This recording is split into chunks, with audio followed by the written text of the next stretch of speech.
ہم نے مشکلوں میں چہرے پہچاننے کا ہنر سیکھا ہے، ہمارے اوپر انسانوں کا نہیں، برے وقت کا احسان ہے۔ میں تیری رضا پہ راضی ہوں یا رب، بس اپنے سوا کسی اور کا محتاج نہ کرنا۔ الحمد للہ رب العالمین، سب تعریف اللہ تعالیٰ کے لیے ہیں جو تمام جہانوں کا پالنے والا ہے۔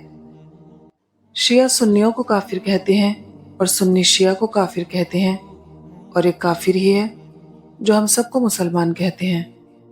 جب دنیا والے تمہارا دل دکھائیں تو یہ بولو وَأُفَوِّضُ أَمْرِي إِلَى اللَّهِ، میں اپنا معاملہ اللہ کے سپرد کرتی ہوں۔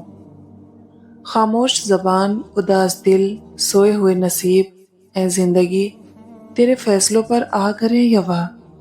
نیکیاں جتنی بھی ہوں کام نہ آئیں گی، حشر میں پچھتائیں گے ماں باپ کو ستانے والے۔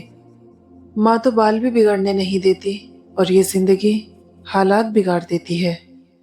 کتنی کرو گے سازشیں، تم کتنی چالیں چلو گے، میں تو اس کی حفظ و امان میں ہوں جس کی لاٹھی بے آواز ہے، اور میں مطمئن ہوں اس بات پہ میرا محافظ میرے خدا کی ذات ہے۔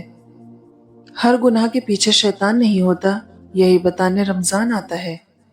اپنے اپنے دائرے میں دیکھ لو، حسب طاقت ہر کوئی فرعون ہے۔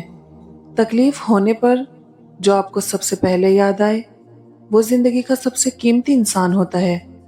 اور سوچو، جس شخص نے اللہ پاک کے ہر فیصلے پر سر جھکانا سیکھ لیا اور صبر کر لیا، اسے پھر دنیا کی کون سی چیز توڑ سکتی ہے؟ بس لوگوں کا ڈر ختم ہو جاتا ہے اور ان کی باتیں دکھ نہیں دیتی، کیونکہ تب دل یہ سوچ کر مطمئن ہو چکا ہوتا ہے کہ اللہ پاک کافی ہے۔